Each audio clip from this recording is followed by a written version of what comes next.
The UFC is at a nexus point. There's never been a time in the evolution of the sport than there is right now to address some of the darker topics such as fighter pay, fight fixing, comprehensive insurance. I think the UFC has a real opportunity to come in like a white knight and address these topics and make this the golden era of mixed martial arts.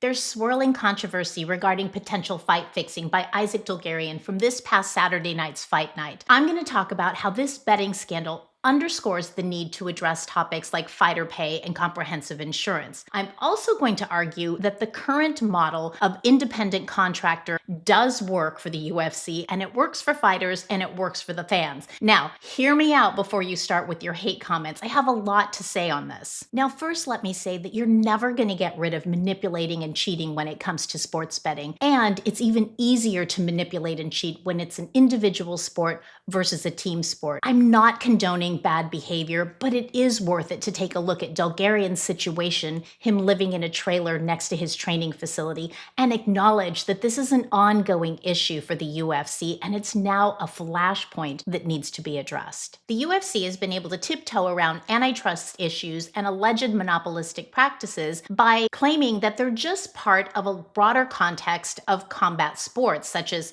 boxing, kickboxing, wrestling, WWE, and they're able to point to other promotions like ONE, Ryzen, the PFL as proof that there's competition out there. So the UFC is able to dance in this ambiguous space of combat sports entertainment. What the UFC is trying to avoid is reclassifying its fighters from independent contractor to employee. The real concern is that if they provide comprehensive benefits, this enhances the legal argument that the UFC now has an employee-employer relationship. If the UFC is deemed to have this employee-employer relationship, then this could potentially open the door for fighters to unionize. Now, hear me out here, because this is important and what most people don't understand. This could potentially lead to future work stoppages. Think about it. The UFC just signed a huge deal with Paramount Plus where they contracted to hold 53 fights in a year. If a union was formed, there is a lot of likelihood that a strike would take place. This would cripple the UFC's ability to maintain its end of the contract and hold 53 fights. This would devastate our beloved sport just when the UFC is starting to have visibility to millions of potential new fans. The fighters deserve these potential new fans so that they can promote their own brands. Enter the game changer,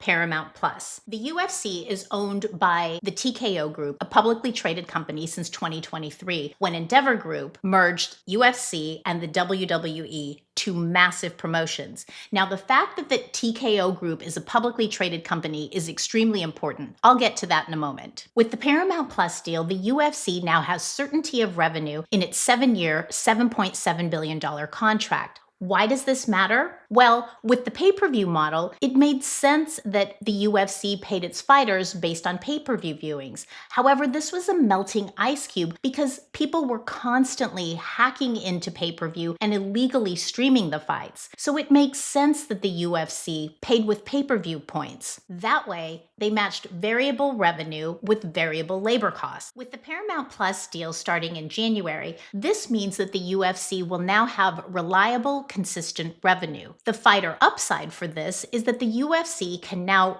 restructure compensation and provide longer-term contracts and offer stipends that will cover things like comprehensive insurance, IRAs, and other benefits. This means that long-term revenue can be matched with long-term labor costs. Get my drift? The UFC is at a nexus point as a business. Let's talk about that. UFC is owned by the TKO Group, a publicly traded company. Publicly traded companies care about public relations. PR matters. And if you don't believe me, take a look at a documentary called Blackfish, or just recall the recent nightmares that Bud Light and Cracker Barrel have. You'll quickly realize that public perception absolutely impacts and influences stock prices.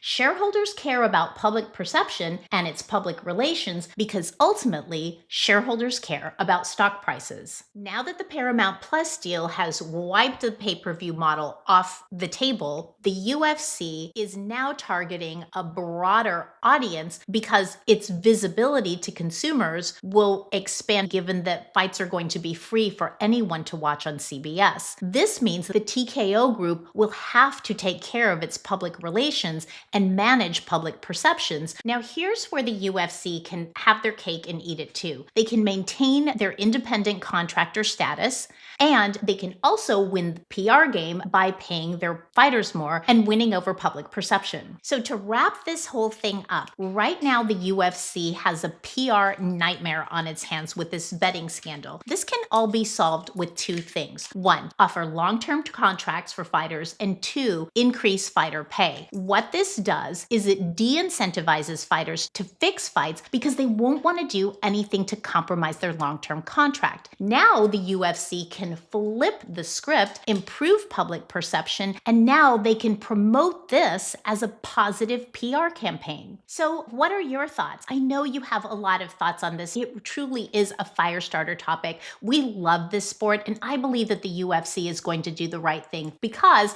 from a corporation standpoint, they have to because PR matters. And so I think that this is a good thing. I think the UFC is going to come in like a white knight and they're going to usher in the golden era of the UFC. And I'm keeping my fingers crossed that it's going to be a win-win-win situation. Give me your comments below.